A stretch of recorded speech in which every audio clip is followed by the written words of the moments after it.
¿cómo están? Buenos días. Bienvenidos a una clase más de Cristología.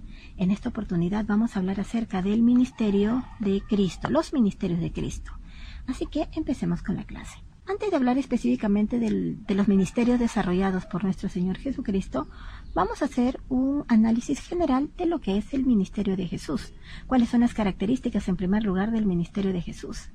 Jesús, al iniciar su ministerio, Él tiene ciertas características que hacen representatividad del mismo. Primero, veamos Jesús y su autoridad. Dice la Biblia que había un hombre de los fariseos llamado Nicodemo, prominente entre los judíos. Este vino a Jesús de noche y le dijo: Rabí, sabemos que has venido de Dios como maestro, porque nadie puede hacer estas señales que tú haces si Dios no está con él. Pero muchos de la multitud creyeron en él y decían: cuando el Cristo venga, hará más señales que las que éste ha hecho. Esto lo vemos en Juan capítulo 3, versículo 1 y 2, también en el capítulo 7, versículo 31. ¿Qué podemos decir al respecto? Que, número 1, los evangelios demuestran la autoridad de Jesús en 4 áreas. Para que alguien pueda demostrar autoridad, pues tiene que también demostrarla en estas áreas. En primer lugar, sobre el diablo, sobre Satanás. Sabemos muy bien que Jesús demostró en su vida terrenal autoridad sobre el enemigo, sobre el diablo. Lo vemos como, hablando con autoridad, ordena al diablo que se aleje de él, porque no podía ir en contra de lo que Dios había estipulado, porque la autoridad de Jesús venía directamente de las Escrituras, de la palabra de Dios.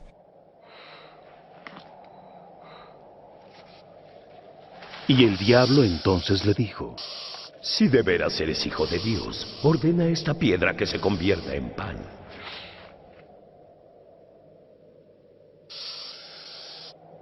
Está escrito: no solo de pan vive el hombre, sino de la palabra de Dios.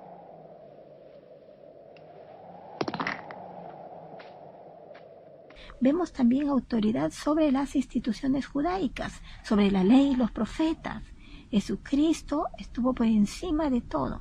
Jesucristo fue el único que cumplió la ley. Eso habla de autoridad, de una autoridad que muchos decían tener, entre ellos los sabios, los doctores de la ley, pero ninguno pudo refutarle con base, con argumento, todo lo que Jesús proclamaba. No penséis que he venido para abrogar la ley o los profetas. No he venido para abrogar, sino para cumplir. Porque de cierto os digo que hasta que pasen el cielo y la tierra, ni una jota ni una tilde pasará de la ley hasta que todo se haya cumplido. Oísteis que fue dicho: ojo por ojo y diente por diente. ¿Qué pensáis vosotros? Es culpable de muerte. Sí, muerte. Pero yo os digo, no resistáis al malo. Antes bien, a cualquiera que te golpee en la mejilla derecha, vuélvele también la otra. Y al que quiera ponerte a pleito y quitarte la túnica, déjale también la capa. Y a quien te obligue a llevar carga por 1 milla, ve con él 2. Al que te pida, dale. Y al que quiera tomar de ti prestado, no se lo rehuses. Oísteis que fue dicho: amarás a tu prójimo y aborrecerás a tu enemigo. Pero yo os digo: amad a vuestros enemigos. Bendecid a los que os maldicen. También tuvo autoridad sobre el pecado. Jesucristo nunca pecó, porque a pesar de tener su condición humana y de estar sujeto a todas las pasiones y todo lo que un hombre está sujeto referente al pecado y a la tentación, pues él venció, y por eso es que tiene autoridad sobre el pecado y también sobre la naturaleza. Esto lo vemos en sus diferentes milagros, en donde él ha actuado sobre la naturaleza, sobre las tempestades, sobre el mar, sobre las tormentas. Entonces el Señor tiene autoridad por encima de todo. Y la naturaleza es una de las señales por las cuales el Hijo del Hombre es conocido por su autoridad, al haber realizado milagros en la naturaleza.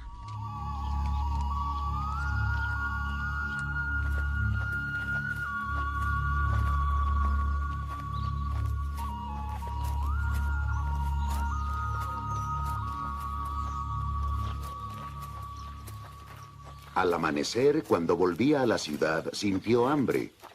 Y viendo una higuera junto al camino, se acercó a ella, pero no encontró en ella más que hojas.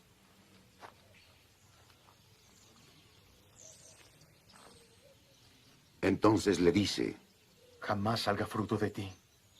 Al momento se secó la higuera. Los discípulos, al ver esto, se maravillaron. ¿Cómo al momento se secó la higuera? Preguntaron.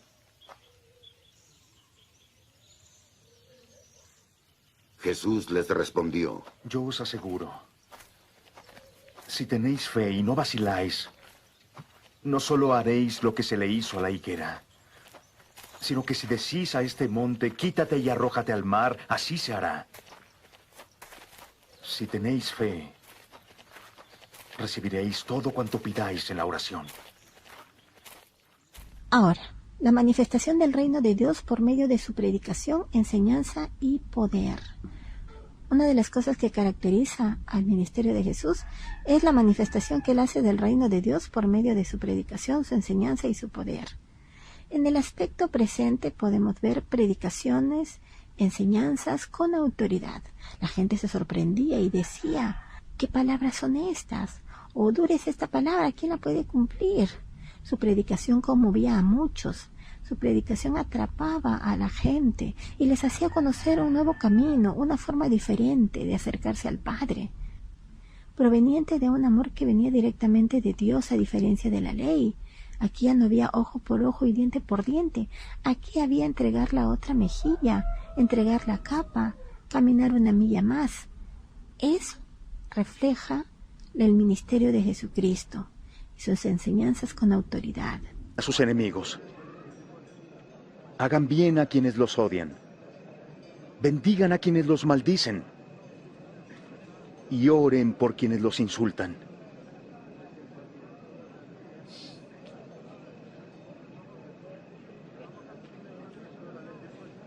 Si alguien te pega en una mejilla, ofrécele la otra también.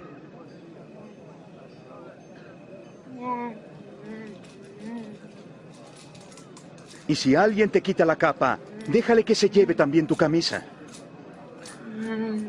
A cualquiera que te pida algo, dáselo. Y al que te quite lo que es tuyo, no pidas que te lo devuelva. Hagan con los demás lo que quieren que los demás hagan con ustedes.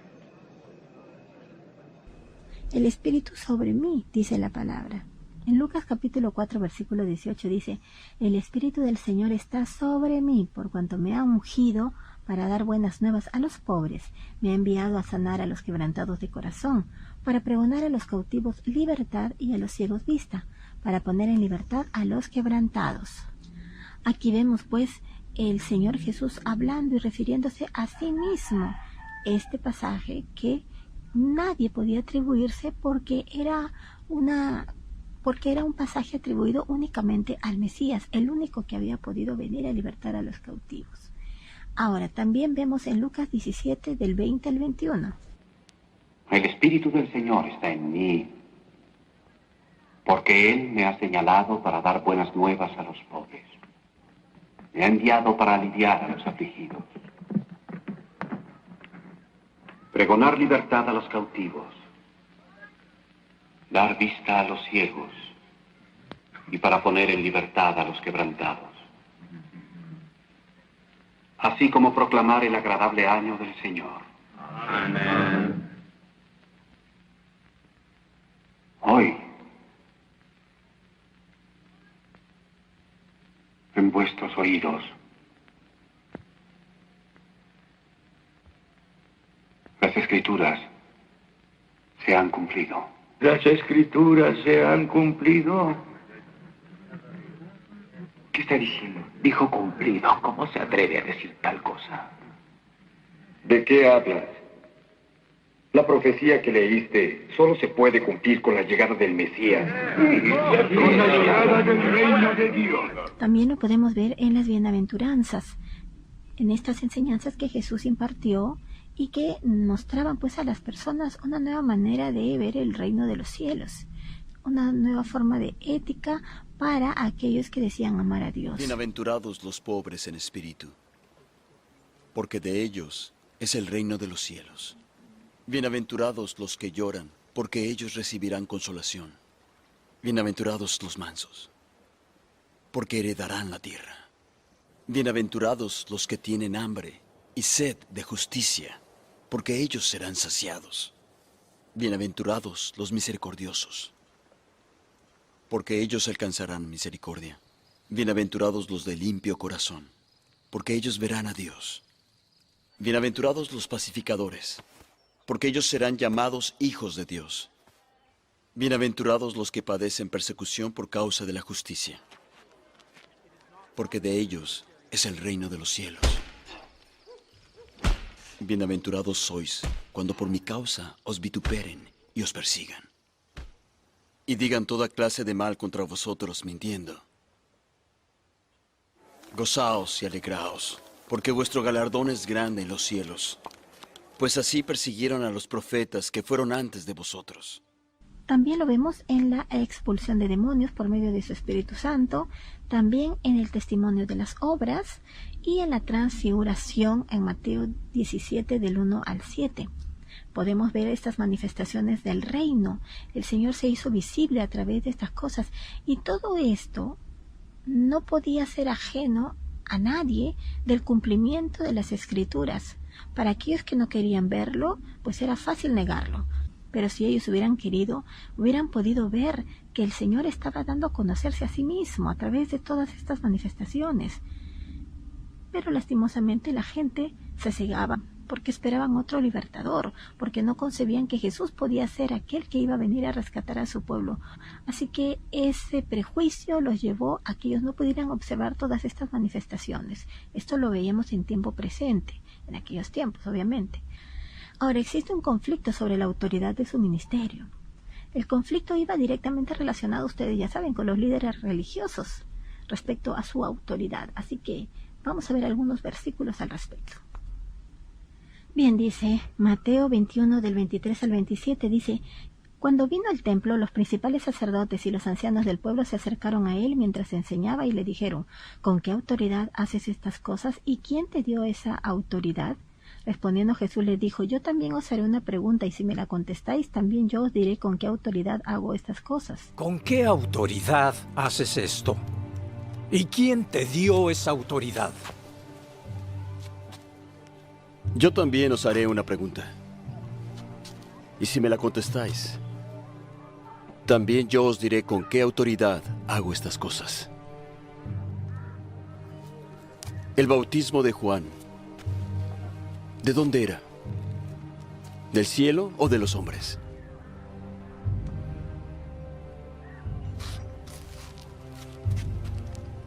Si decimos del cielo, él nos dirá: ¿por qué pues no le creísteis? Y si decimos de los hombres, tememos al pueblo, porque tienen a Juan por profeta. No lo sabemos. Tampoco yo os digo con qué autoridad hago estas cosas. Entonces acá vemos Jesús hablándoles, enseñándoles, y los sacerdotes, los principales sacerdotes y los ancianos del pueblo, se preguntaban con qué autoridad hace estas cosas, con qué autoridad enseña lo que estaba hablando, y quién le dio esa autoridad. Estas personas no concebían, no entendían que hubiera alguien que pudiera enseñar mejor que ellos y que pudiera transmitir la palabra de Dios tal y como Dios la quería, y no cambiada, alterada, añadida, como era la costumbre de estas personas. Por eso es que ante la autoridad de Jesús viene la reacción de todas las fuerzas del mal, viene la reacción del enemigo, viene el cuestionamiento, y ellos lo que querían era generar la desconfianza en todos aquellos que podían escuchar a Jesús y que estaban creyendo en el mensaje de Jesús. Por eso es que hacen esta pregunta de manera pues maliciosa en el templo, porque ellos estaban allí y estaba la gente escuchando a Jesús, estaban los ancianos del pueblo, y los ancianos del pueblo y los principales sacerdotes se acercaron a él mientras él estaba enseñando. para interrumpir, para cuestionar, para hacer dudar a las personas de la verdadera autoridad de Jesús. Pero una vez más se demuestra que Jesús tiene autoridad incluso sobre ellos, sobre sus preguntas mal llevadas, maliciosas, porque no les responde, sino que a la vez les hace una pregunta también. Yo también os haré una pregunta, y si me la contestáis, entonces yo les voy a responder. ¿Y cuál fue la pregunta que hizo Jesús? El bautismo de Juan, ¿de dónde era? ¿Del cielo o de los hombres? Entonces ellos discutían entre sí, porque cuando alguien sabe que está mintiendo, pues va a tratar de buscar una salida, así que discutían entre sí. Y ellos decían, si nosotros decimos que es del cielo, nos dirán por qué entonces no le creísteis. Claro que sí, porque Juan también era uno a los que ellos también atacaban, a los que ellos también pues ignoraban, a los que ellos también juzgaban. Pero si ellos decían que era de los hombres, entonces tememos al pueblo porque todos tienen a Juan por profeta. Si decimos, no, este era un simple hombre, pues toda la gente del pueblo que creía en Juan, pues se iba a levantar en contra de eso, ¿no? Esta era la forma como Jesús le demostraba que él tenía autoridad cuando había un conflicto de esta naturaleza, como hemos visto ahora. Ahora, también otra de las cosas que generaban conflicto sobre la autoridad dentro de su ministerio era la demanda de una señal como prueba de esa autoridad. O sea, Jesús había hecho milagros, maravillas, señales, todo esto era evidente, pero la gente quería una señal, exigía una señal. Bueno, el Señor actúa también de una manera sabia en este punto. Así que vamos a verlo en Mateo 12:38. Entonces respondieron algunos de los escribas y los fariseos diciendo, Maestro, deseamos ver de ti señal. Él respondió y les dijo, la generación mala y adúltera demanda señal, pero señal no les será dada, sino la señal del profeta Jonás. Porque como estuvo Jonás en el vientre del pez 3 días y 3 noches, así estará el Hijo del Hombre en el corazón de la tierra 3 días y 3 noches. Entonces, como podemos ver aquí, el Señor pues está hablándoles a ellos de la manera en que tenían que hablarles, porque ellos estaban demandando una señal, pero las señales estaban allí, las maravillas estaban allí, pero como no habían hecho caso a esas señales, ni a todo lo que se había realizado durante el ministerio de Jesús, entonces Él les llama duramente, esta generación mala quiere señales, pero señales no le van a ser dadas, sino la que corresponde a Jonás, al profeta Jonás, cuando Jonás estuvo en el vientre del pez por 3 días y por 3 noches. Y esto es un adelanto de lo que iba a suceder tiempo después respecto a Jesús. Y era pues la señal de Jonás, la misma que de alguna manera también representa lo que sucedería con Jesús, su muerte y su resurrección. Porque así como Jonás estuvo en el vientre del pez por 3 días y 3 noches, el Señor también bajaría a los infiernos. Entonces, la señal poderosa sería esa, sería su resurrección, con lo cual avergonzaría a todos aquellos que negaban la autoridad del Hijo del Hombre. Y esto resultaba pues una ofensa para ellos y un tratamiento muy duro, porque si en aquellos tiempos Jonás fue enviado a Nínive, porque Nínive era una ciudad depravada, sin embargo, en el versículo 41 vemos que los hombres, dice el Señor, de Nínive se levantarán en juicio con esta generación, o sea, con ellos, con los que estaban allí, y la condenarán, porque los de Nínive sí se arrepintieron, ayunaron, creyeron en la palabra, y el Señor les perdonó, a pesar de todo lo que habían hecho, porque el arrepentimiento pues genera el perdón de Dios, pero sin embargo, ellos, los fariseos y los ancianos y todos aquellos que creían conocer las Escrituras, se estaban negando y para ellos el juicio iba a ser mayor. Entonces, aquí vemos un tratamiento duro, porque les está diciendo prácticamente ustedes son peores que Nínive, porque los de Nínive se arrepintieron, creyeron y pidieron perdón y fueron perdonados, pero ustedes no solo no creen, no solo no piden perdón, no se arrepienten, sino que son una generación mala y adúltera y que encima está pidiendo señal. Encima quieren una prueba, como si a Dios se le pudiera exigir, se le pudiera demandar una prueba. Entonces, el Señor Jesús aquí demuestra pues su autoridad al hablarles con sabiduría, al hablarles con firmeza y al hablarles con las Escrituras también, y hacerles ver su condición esa condición que los iba a llevar pues a la ruina. Ahora, otro punto más de debate, otro punto más de conflicto sobre la autoridad y su ministerio eran aquellas preguntas respecto a la aplicación de la ley para confundirle. Vámonos a Mateo capítulo 22, versículo del 15 al 22. Aquí podemos ver que Jesús les habla respecto a la cuestión del tributo cuando es preguntado. Dice: entonces se fueron los fariseos y consultaron cómo sorprenderle en alguna palabra. Y le enviaron los discípulos de ellos con los herodianos, diciendo: Maestro, sabemos que eres amante de la verdad y que enseñas con verdad el camino de Dios y que no te cuidas de nadie, porque no miras la apariencia de los hombres. Dinos pues qué te parece, ¿es lícito dar tributo a César o no? Pero Jesús, conociendo la malicia de ellos, les dijo: ¿por qué me tentáis, hipócritas? Mostradme la moneda del tributo. Y ellos le presentaron un denario. Entonces Jesús les dijo: ¿de quién es esta imagen y la inscripción? Le dijeron: de César. Y le dijo: dad pues a César lo que es de César y a Dios lo que es de Dios. Oyendo esto se maravillaron y dejándole se fueron. Maestro, sabemos que eres hombre veraz y que no te dejas influir por nadie porque no miras la apariencia de los hombres, sino que enseñas de Dios con verdad. ¿Es lícito dar tributo a César o no? ¿Daremos o no daremos? ¿Por qué me tentáis, hipócritas? Muéstrame la moneda. ¿De quién es esta imagen y esta inscripción? ¿De César? Dad pues a César lo que es de César, y a Dios lo que es de Dios. Otra vez más, tratando de hacerle preguntas respecto a la ley para confundirle o para encontrarle alguna palabra, algo en contra que pudiera justificar su arresto, su muerte, una sanción, lo que fuera. Y aquí hablan del tributo a César. Y es interesante ver cómo ellos se valen de todas las estrategias para querer lograr su cometido. Por eso es que dice la Biblia que le enviaron los discípulos de ellos con los herodianos. Entonces estos herodianos comenzaron a hablarle al Señor de una manera pues halagadora, ¿no? De una manera tratando de agradarle de alguna manera, porque ante los halagos mucha gente pues baja la guardia, mucha gente se marea. Aquí vemos la astucia que ellos pretendían aplicar con Jesús, llamándole en primer lugar maestro, como un título de honor para alguien que les estaba enseñando, cuando ellos la verdad es que no consideraban a Jesús como tal.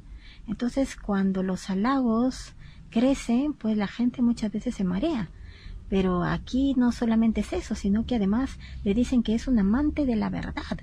Miren cómo la astucia que ellos pretenden aplicar, yendo primero para bajar la guardia de Jesús, para que Jesús pues comience a confiar en ellos y para que Jesús comience pues de repente de esa manera a equivocarse en algunas cosas. Y además le dicen que enseñas con verdad el camino de Dios, ¿no? Todo lo que ellos estaban diciendo era verdad, pero la manera en cómo lo estaban utilizando era lo malo, era lo negativo. Y que no te cuidas de nadie porque no miras la apariencia de los hombres. Terminan diciéndole: mira, puedes decir lo que quieras porque no te cuidas de ninguno de ellos, porque no te importa lo que ellos opinen, sino, no, tú no miras la apariencia de los hombres. Es como que solamente tienes la mirada en Dios. Así que, tranquilidad, así que puedes decirnos cualquier cosa que tú pienses, ¿no? Sin importar nada. Y luego de eso, pues, hacen la pregunta: dinos, ¿es lícito dar tributo a César o no? Esta pregunta podía haberle costado pues la muerte, porque César era la máxima autoridad del imperio y porque darles tributo era parte de los condicionamientos para que ellos pudieran vivir en paz o tranquilos al menos. Uno de los condicionamientos era o das tributo o la muerte. No había mucho que escoger. Entonces la gente prefería dar un tributo, pero vivir, poder sembrar y poder comer del fruto, pero dando un fuerte tributo. Ahora, preguntar si esto era lícito cuando era parte de la ley establecida en el imperio, llegar a preguntar esto significaría pues que que si Jesús respondía que no era lícito, inmediatamente, yo me imagino ya levantándose la gente, a las autoridades y llamando a que se lo lleven, encarcelen por sedición, por revolucionario. Claro, porque era ir en contra de los intereses del Estado, era ir en contra del mismo César, porque el tributo era para César. Entonces es una pregunta que uno puede pensar que es bueno, cualquier pregunta. No, es una pregunta que implica mucho. ¿Es lícito o no? Ahora, si él decía que no era lícito, tenía todo el imperio en contra, pero tenía al pueblo a favor. El pueblo no quería, la verdad es que dar nada, no quería dar tributos. Entonces se ganaba el favor del pueblo. Pero si él decía que sí, entonces se ganaba el odio del pueblo. Este seguidor de César, este está a favor del imperio, de nuestros opresores.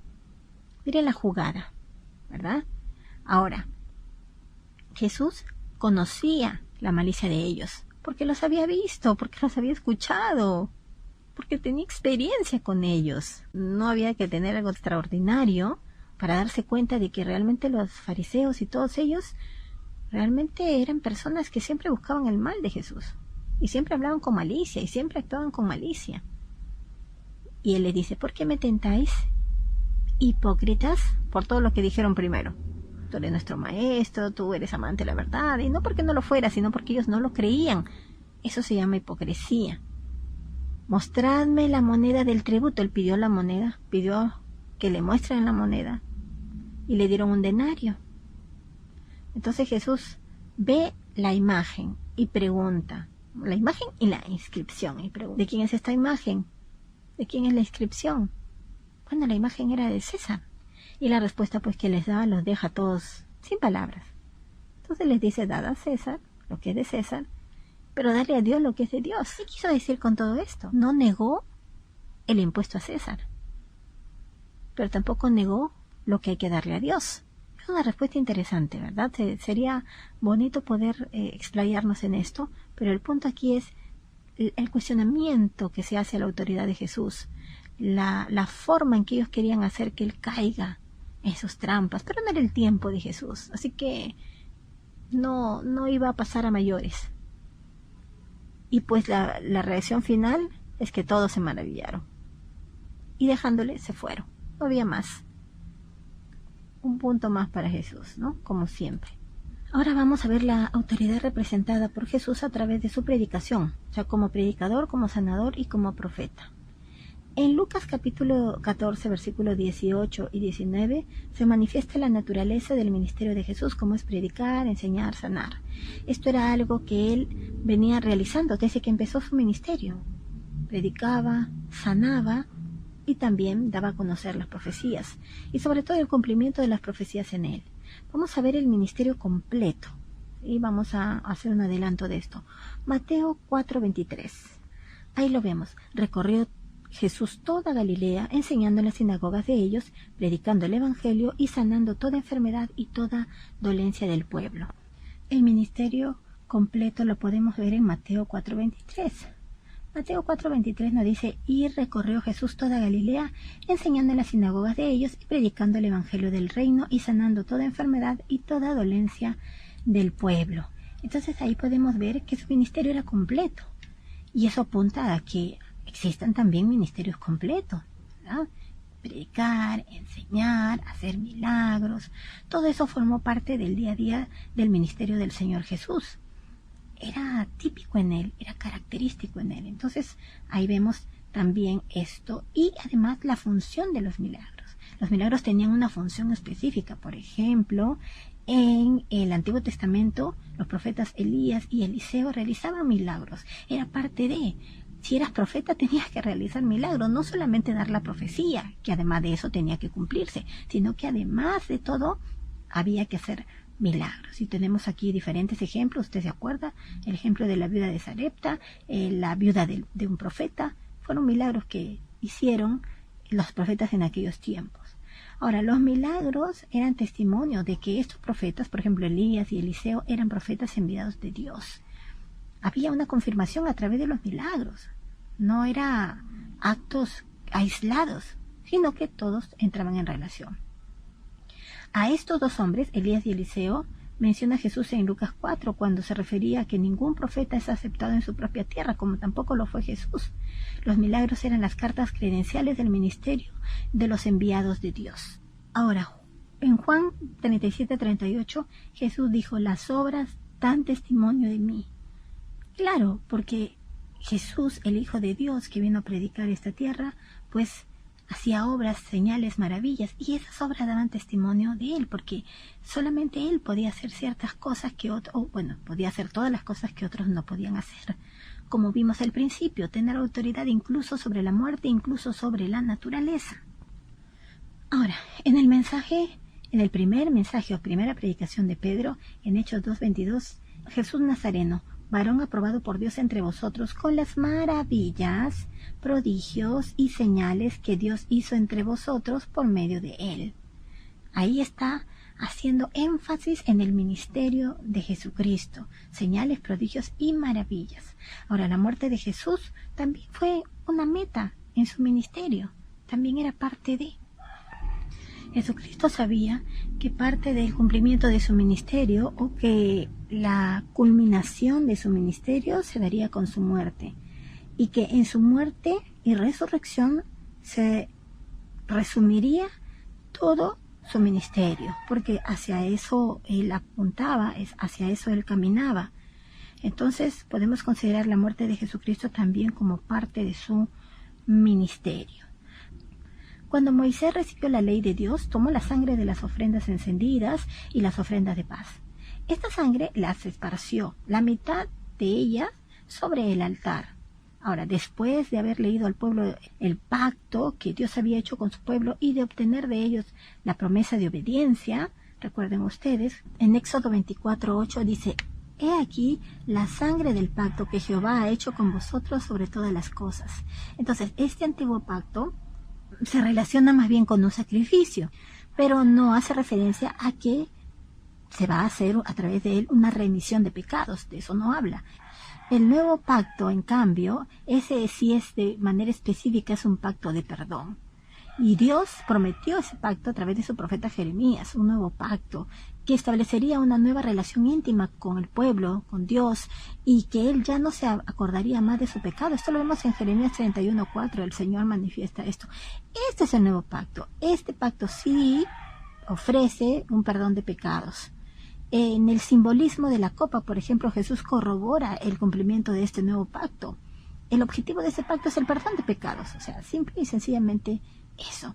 Entonces, este nuevo pacto solamente puede proporcionarse, puede inaugurarse sobre la base de un sacrificio. Tiene que haber un sacrificio del cuerpo quebrantado y de la sangre derramada de Cristo, porque sin derramamiento de sangre no hay remisión de pecados. Bien, entonces seguimos hablando de la muerte de Jesús como una meta en su ministerio. Tenemos aquí la necesidad de su muerte, una necesidad implícita y una necesidad explícita. Una necesidad implícita la podemos ver en Mateo 9:14 y 15. Entonces vinieron a él los discípulos de Juan diciendo, ¿por qué nosotros y los fariseos ayunamos muchas veces y tus discípulos no? Jesús les dijo, ¿acaso pueden los que están de bodas tener luto en tanto que el esposo está con ellos? Pero vendrán días cuando el esposo les será quitado y entonces ayunarán. Entonces la muerte vendría a ser una necesidad. Era algo implícito, era algo que ya se tenía establecido, es algo que ya estaba acordado dentro del plan de salvación. Ahora, también la necesidad de su muerte se ve de manera explícita. Entonces vamos a ir a Mateo capítulo 16, versículo 13 al 21. Aquí podemos ver la confesión de Pedro. El versículo 3 empieza diciendo, viniendo Jesús a la región de Cesarea de Filipo, preguntó a sus discípulos diciendo, ¿quién dicen los hombres que es el Hijo del Hombre? Ellos dijeron, unos Juan el Bautista, otros Elías y otros Jeremías o alguno de los profetas. Y les dijo, ¿y vosotros quién decís que yo soy? Respondiendo Simón Pedro dijo, tú eres el Cristo, el Hijo del Dios viviente. Si vamos más abajo, el versículo 18 dice, yo también te digo que tú eres Pedro y sobre esta roca edificaré mi iglesia y las puertas del Hades no prevalecerán contra ella. Y el versículo 20 dice, mandó Jesús a sus discípulos que no dijesen a nadie que Él era el Cristo. Y el 21, desde entonces comenzó Jesús a declarar a sus discípulos que le era necesario ir a Jerusalén y padecer mucho de los ancianos, de los principales sacerdotes y de los escribas, y ser muerto y resucitar al tercer día. Aquí vemos una manifestación de la necesidad de su muerte, pero de manera explícita, porque lo vemos claramente. Aquí ya Jesús comienza a hablar de que era necesario que Él vaya a Jerusalén y que padezca mucho. Aquí, de manera explícita, Él da a conocer los padecimientos que tendría que afrontar como parte de este plan de salvación. Pero antes de eso, hay un reconocimiento también de los discípulos, en este caso de Pedro, que le dice, tú eres el Cristo, el Hijo del Dios viviente, y como tal tendría que padecer, porque así lo dice la Escritura. Por eso es que el Señor no solamente reconoce la verdad que está diciendo Pedro, y no solo le llama bienaventurado, porque Él sabe que esto no lo reveló ni sangre ni carne, sino el Padre que está en el cielo. Pero además de eso, comienza Él a anunciar su muerte. Lo hace de manera explícita. Bien, entonces, como podemos ver, Jesucristo asumió un ministerio muy poderoso. Su ministerio tiene diferentes matices. Eso lo vamos a ver en la siguiente clase. En esta clase solamente hemos visto un adelanto de lo que es el ministerio en general del Señor Jesús. El cumplimiento de la profecía y todo lo que el Señor desarrolló aquí para dar a conocer la autoridad que Él tenía.